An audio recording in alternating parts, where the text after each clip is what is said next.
especially if you're using the knives, which we now hear these hijackers apparently used. The metal detectors and the X-ray machines are not designed to pick up things like knives, box cutters, as Jim Stewart described them, or possibly knives made out of even plastic.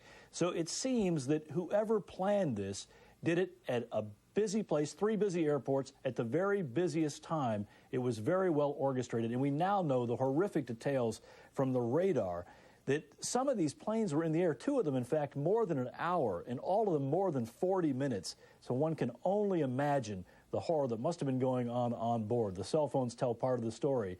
Perhaps the cockpit tapes, Dan, if and when they find them, will tell us a lot more. Bob Orr, reporting again live from Washington. It has been throughout this day. Now, Pennsylvania was also touched by today's events. There in Somerset County, some 80 miles from Pittsburgh, United Airlines Flight 93 went down. It was supposed to fly from Newark to San Francisco. Steve Hartman has that part of the story.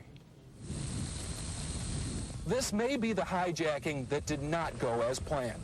This morning, United Flight 93 crashed in a cornfield 80 miles southeast of Pittsburgh, killing all 45 people aboard. The plane was en route from Newark to San Francisco when somewhere near Cleveland, it made a sharp left turn and started heading at least in the direction of Washington, D.C. Authorities can only speculate as to what may have been the intended target. Investigators say the plane crashed at a very steep angle, leaving a gaping hole in the ground, but only tiny pieces of airplane. Shortly before the crash, a 911 operator outside of Pittsburgh got a call from a man who had locked himself in the bathroom of the plane. He told the operator the plane had been hijacked and stayed on the line for at least 1 minute. Then, authorities say, the line went dead, probably before the plane crashed. That tape is now in the hands of the FBI, because whoever that man was, he may be their only witness. Steve Hartman covering for us in southwestern Pennsylvania. Now, catastrophe, and that's the apt word. Yes, sometimes it's overused by reporters such as myself, and on occasion literally by myself, but it's an appropriate word. A catastrophe of this size and scope is unprecedented for New York City. This city's hospitals were quite simply overwhelmed. Bill Lagatuda has a report for you now on how the city is coping with trying to save so many lives. Move out of the way! Let's go! Come on! A New York City policeman overcome, stunned by what he's been through. He becomes one of the walking wounded and is helped to an ambulance. As we were getting our gear on and making our way to the stairway, there was a heavy-duty explosion. Firemen, dazed and bloody, also stunned by what they've just witnessed. Horrible. It's like hell. You don't want to know. The whole building just collapsed. As this firefighter made his way across the moonscape that Lower Manhattan had become, it was clear the number of dead and wounded would not be known for many hours. No idea how many people and cops are dead. We have many people hurt. What about the casualties? What have you seen? Uncountable. Every healthcare worker in the city knew the drill. At St. Vincent's Hospital, hundreds of doctors and nurses reported for duty and were outside waiting. So were the priests in their customary black and white, but with protective gloves. And then it began. The stream of ambulances would be nonstop. This was the city's closest trauma unit. Chief Surgeon Jesse Blumenthal. We're yet anticipating many other casualties. We've heard from the scene. Actually, we sent some of our people down, and many individuals are trapped. So I think that many more are to come, probably severe crush injuries that are trapped by the rubble, not only the initial burning, but secondary rubble as the building collapsed. By late in the day, St. Vincent's and other hospitals in the city were treating more than 600 wounded people, high by the standards of any disaster. But for this, fact was, everyone knew this would just be the beginning. Most of the victims so far were people outside the blown-up buildings, suffering from smoke inhalation, broken bones, burns, and shock. Yet to come, those trapped in the debris. This man was led to rescue by a fireman. The concourse went totally dark. I heard a fireman yelling, "I'm over here. It's the door. I'm over here." I basically got on all fours, and I just crawled to the door, hoping that I was crawling the right way, and hoping that I was trying to follow the trail of the voice and crawl to the door. At the moment, what was needed was blood. The city already had a shortage, and now the need was critical. Within an hour, New Yorkers lined up down city blocks to donate. I'm here just to donate some blood because I feel I'm doing something. Frustrated Americans, angry, wanting to do something. I think everyone in these lines feels citywide there's a great camaraderie and brotherhood in the city, and everyone's doing what they can, and what we can do to help is to give blood. Most of us have no other option, so that's why we're here. Back at the World Trade Center, what was left of it, many firefighters and policemen were said to be missing, caught in the second attack while helping those wounded in the first. Lungs and eyes filled with smoke, hands bloodied from digging through debris, firemen saving people and each other. And again, the numbers, bearing in mind these are extremely preliminary, and they come from New York's Mayor Rudolph Giuliani tonight. 2,100 wounded, 600 of those are in hospitals. Dan, the next few days will tell the tale as the diggers work through the rubble and pull out either people alive or the bodies. Indeed, and Mayor Giuliani has been emphasizing these are the early preliminary figures. Inevitably will be going up in the succeeding hours and days. Bill Lagatuda, thanks. Earlier tonight, President Bush, facing the most serious crisis of his presidency by far, addressed the American people on television from the Oval Office in Washington. Here now, in its entirety, is that presidential address. Good evening. Today, our fellow citizens, our way of life, our very freedom came under attack in a series of deliberate and deadly terrorist acts. The victims were in airplanes or in their offices, secretaries, businessmen and women, military and federal workers, moms and dads, friends and neighbors. Thousands of lives were suddenly ended by evil, despicable acts of terror. The pictures of airplanes flying into buildings, fires burning, huge structures collapsing, have filled us with disbelief, terrible sadness, and a quiet, unyielding anger. These acts of mass murder were intended to frighten our nation into chaos and retreat. But they have failed. Our country is strong. A great people has been moved to defend a great nation. Terrorist attacks can shake the foundations of our biggest buildings, but they cannot touch the foundation of America. These acts shattered steel, but they cannot dent the steel of American resolve. America was targeted for attack because we're the brightest beacon for freedom and opportunity in the world, and no one will keep that light from shining. Today, our nation saw evil, the very worst of human nature, and we responded with the best of America, with the daring of our rescue workers, with the caring for strangers and neighbors who came to give blood and help in any way they could. Immediately following the first attack, I implemented our government's emergency response plans. Our military is powerful, and it's prepared. Our emergency teams are working in New York City and Washington, D.C. to help with local rescue efforts. Our first priority is to get help to those who have been injured and to take every precaution to protect our citizens at home and around the world from further attacks. The functions of our government continue without interruption. Federal agencies in Washington, which had to be evacuated today, are reopening for essential personnel tonight and will be open for business tomorrow.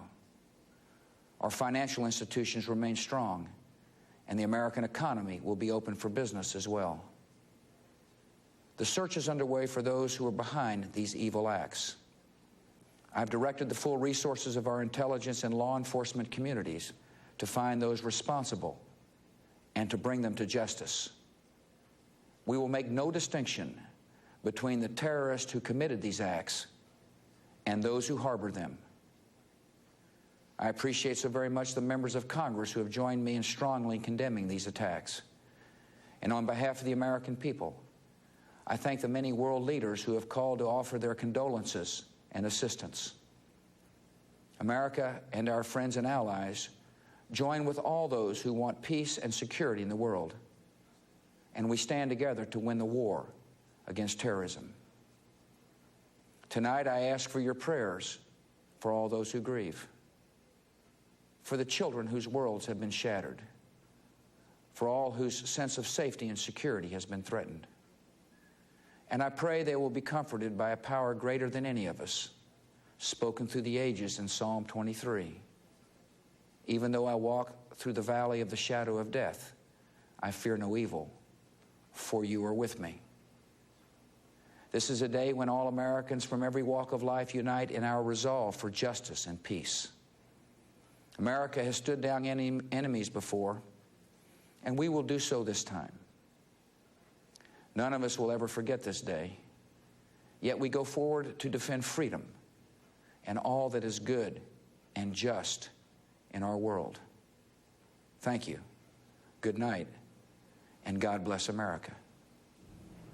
President George Bush speaking from the Oval Office in the White House. That was the president's address to the nation and the world tonight in its entirety on videotape.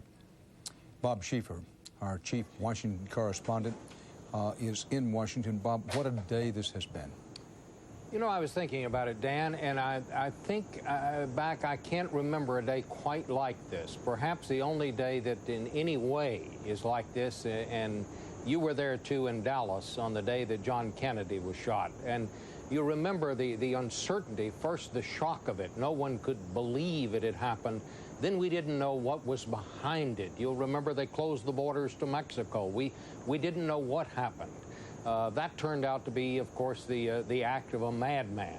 We don't know who is behind this attack, but while it kind of took the air out of this city, it seemed to me, in the beginning, Dan, as the day wore on, we began to see kind of this national resolve form as first one leader from one party and then another would come forward to say, we need to find out who's behind this. We support the president. This is a country that's going to speak with one voice. I don't know who caused this, Dan. I don't know who's behind this, but I think they made a monstrous mistake. If they thought that they were trying to get the attention of the American people, I believe they have done that, and I think they will rue the day that they did. Bob, there's been so much talk, there always is in recent years. Every time something even approaching this, and there's been nothing in this category really, the name of Osama bin Laden comes up, and in many ways there's been sort of a rush, a momentum in the direction of Osama bin Laden. You talk to people in Congress, in the Senate, in the House, and you have today. How far along is that? Is there any real empirical evidence that Osama bin Laden has done this? Where do we stand with all of that? Well, I think where it is, Dan, is that what has happened today sort of follows the parallels of some of the things that he has done in the past. But from what I've been able to find out, the people in Congress who have been talking to our intelligence officials have not been able to get them to say definitely that is who they think it is. I think that they really don't know at this point who is behind all of this. And I'll tell you another thing. I think the first thing that's going to happen, I think you're going to see this government come together to find out who did this. Once that is determined, I think there will be retaliation. But after that, I think step 3 is going to be, why is it that we keep having these failures of intelligence? The ranking Republican on the Intelligence Committee, Senator Richard Shelby, told me tonight, he said, we had the bombing of the USS Cole. We had the bombing of those embassies in Africa. He said it's just one thing after another. He said, I don't know what's wrong, but we've got to do better than this. So I think somebody is going to have to come up with some answers pretty soon about why we continue to have these intelligence failures. Bob, there is, of course, on the other side of that particular point, some of the intelligence community believe they're being scapegoated, because it is true with anybody's intelligence operations. It's one thing to gather intelligence. It's another to sort through it and, if you will, edit it properly. And then somebody in the White House and in the Justice Department, the Defense Department has to be listening. But all of that unquestionably will be coming to the fore, those kinds of questions, in the days, weeks, and months ahead. Let's go to our... sorry, Bob, go ahead. I was just going to say, I was just going to add on to what you say, because I totally agree with what you're saying. I mean, all too often, the only time we hear about our intelligence agencies is when there is a failure. We don't hear about their successes. But having said that, there's just great uncertainty about all this, Dan, up on Capitol Hill about why these things continue to happen. Some of that is just obviously just frustration, but I think there are going to be many, many questions that are going to be asked, and in many cases, I think that should be asked. Let's go to our chief White House correspondent, John Roberts, now. John, President Bush started a day in Florida, said he was coming back to Washington, got diverted to Louisiana as a special precautionary move, then went up to Nebraska as a further precaution. But is spending the night tonight in the White House, and at last report, he was meeting with some of his principal advisors about what to do next. Is that meeting still underway or finished by now? Well, Dan, almost immediately after finishing his Oval Office address, the president went down into the Situation Room and gathered together his National Security Council and had a meeting with them that would include his National Security Advisor, Condoleezza Rice, Secretary of State Colin Powell, who had just returned from South America in time for the Oval Office address, by the way, Secretary of Defense Rumsfeld, and a number of different aides. They talked about the day. They talked about the possibilities of who might be behind this. And then, of course, the big question that's on everyone's mind is, what do we do next? I mean, even just to get life back to normal, what do we do next? But Dan, a senior administration official told CBS News late last night that there is pretty good information that there is a connection between these attacks and Osama bin Laden's al-Qaeda group. Although another senior administration source cautioned that that information is not whole yet, and don't go too far down that road. And as you've been discussing, Dan, throughout the evening, the sophistication of this operation might suggest that if it were bin Laden, it might not be bin Laden alone.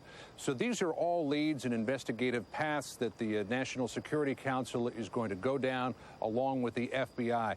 But one thing I did ascertain tonight, Dan, with some pretty good certainty, and that is that when we talk about identifying these suspects and bringing them to justice, the United States is not talking about bringing them to the bar of justice. They're talking about something much bigger than this. Many people today have described this as a declaration of war against the United States, though it may not be a declaration of war by a state. It may be a select group of individuals. But Dan, I was assured tonight that any response by the United States when they find out who is responsible for this act will be decisive, and it will be punitive. John Roberts, I'm thinking that Rudyard Kipling wrote in the Jungle Stories that the law of the jungle is to never lose your temper. Has there been, I know it may be sort of a stretch, but has there been any indication tonight of a steady as we go, let's have patience with this, or is it we're going to find out who did this, we're going to find out it fairly quickly, and we're going to respond quickly?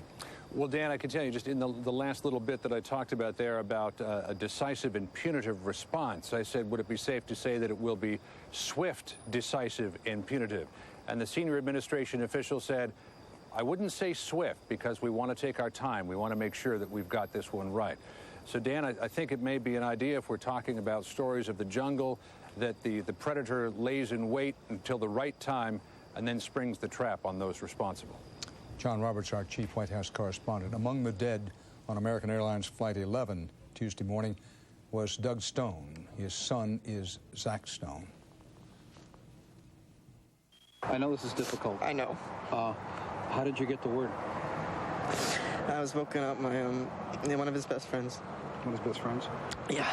Was your dad often traveling from Boston? Yeah, he lives there primarily, but he's worked back and forth for the last few months. Mm-hmm. And he was due to be home for a while? Yeah, he's probably been here for about 2 or 3 weeks before he went back again. Mm-hmm. And your mother also was gone, I understand? Yeah, she had to work in Texas. She knows, obviously, as well? Yeah, I talked to her. She's driving home. She's driving home. If it's not too painful, your dad was obviously is your father and loved him very much? Yeah, of course. Doesn't love their dad. Yeah, I don't know what else to say. God, he was great to me. When you heard when you heard what happened, did you have any inkling at all that your father could have been on one of those planes? Yeah. Well, they called me. I woke up to it. And it was the same. He's taken that flight 100 times. I've taken that flight. I've traveled back there to visit him. And, yeah, I mean, I figured it was this flight. I mean, I'm just waiting for the confirmation, but we got it. Yeah. Okay, I thank you for talking to us. I mean, you have any other thoughts about this whole crazy thing? I mean, for a young man, it must be difficult to understand what terrorism does. Yeah, I mean, obviously it's horrible. I don't know why they think they have to do it when it's, I don't know why they attack us, just because they think we're siding with someone else, see what our people have to do with it, but they do what they want. You never thought anything like this could happen, obviously? I mean, I knew it could happen, but I didn't expect it, obviously. But it can happen, yeah. Okay, Zach, thank you very much. The son of one of the victims today. We're going to talk about the blow that's been struck at the U.S. economy and the U.S. financial markets in a moment. But first, more than 300 of the firefighters who rushed to the scene of the World Trade Center disaster Tuesday morning are missing. The head of the New York City Fire Department said this earlier this evening. Yes, we've reported it to you, but as you look at a live picture of the scene of Lower Manhattan, absorb and think about this. Fire Commissioner of New York City, Thomas Von Essen, said, "We believe that many of them are gone. 300 firefighters missing. The firefighters were among the rescuers who were in the process of trying to evacuate people trapped inside the Twin Towers when the buildings collapsed, first one and then the other." New York City Mayor Rudolph Giuliani said the city's fire department is known to have lost its first deputy commissioner, chief of department, chief in charge of Special Operations Command, and a chaplain. So as we watch the rescue operations up close and then from afar in these live pictures in Lower Manhattan, we're reminded when we sing, as we often do, land of the free and the home of the brave, that on this day, many of the brave are gone. The assault in New York today struck close to Wall Street. The financial district trembled, and there may be more shocks to come. There may very well be more shocks to come. The markets are closed tomorrow. Anthony Mason brings us up to date on all that. Dan, this attack really struck right at the heart of the financial system, of America's financial system. I mean, if you look at the list, tens of thousands of traders, brokers, analysts, economists were at ground zero today. A few blocks from the World Trade Center is the New York Stock Exchange. The New York Mercantile Exchange is across the street from the Twin Towers, or was. So is the headquarters of Merrill Lynch, the headquarters of American Express. The major investment firm, Morgan Stanley Dean Witter, had its corporate headquarters in the Twin Towers. They leased 50 floors. Tonight they are trying to account for 3,500 employees. There are a lot of other firms down there tonight who are also still looking for their colleagues. Well, Anthony, what has happened on the markets overseas? The Japanese markets opened this morning. It's not about money at this point, but sooner or later it has to be discussed, because part of the blow struck, part of the point of the spear was at not just at our economic symbols, our economic institutions and buildings, but at the economy itself. So in that context, let's talk about what happened in the Japanese markets. Japanese markets opened down sharply. Last look, they were down about 5%, fluctuating somewhat. We know earlier today, I should say, European markets were all off very sharply. It's going to be very volatile for a while. And you got to realize this blow, while it's been struck in New York, nearly half of all the global stock trades, the stock trades in this world, come through New York City. So when our market shuts down, it's a major impact. And then President Bush said tonight, the economy is still functioning. Well, in a way, it's not really right now. Now, you mentioned the Japanese down roughly 5% and Hong Kong down somewhat in that same neighborhood. Question, given the circumstances, is there some at least mild surprise that those Asian markets, which are already open for the next day, are not down even more? It's not unusual in these kind of crises to have a very sharp initial reaction and then a rebound. It's not the short term that the economists, the analysts are worried about. It's the long-term damage to the confidence, to the psychology, not only of American consumers, but of foreign investors. This is supposed to be the safe haven. When the safe haven is attacked, where does the money go? And the foreign money that's come into this country for years has propped up our bond market, our stock market, and helped create the boom that we lived through for the last 10 years. So the question is, has there been damage to foreign investors? There's no question that one of the casualties of this is going to be the confidence of American consumers in this economy. The question is, how deep is the wound? And will it tip an already fragile economy into recession? Many economists today said they think it will, that now not only a U.S. recession, but a global recession is inevitable. But of course, we don't know that. There's no way to know it. We don't know. We have some precedent with the Gulf War, but that's the only thing that's even comparable. Anthony Mason, thanks. The deepest wound is inflicted on individual families and the victims today.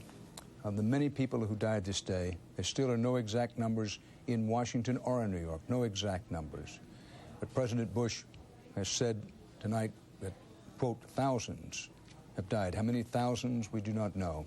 It may be days, maybe weeks before we have any real, anywhere near accurate picture of how many people died in total today. But in many, many families, there is a confirmed dead person, or at the very minimum, a missing person tonight.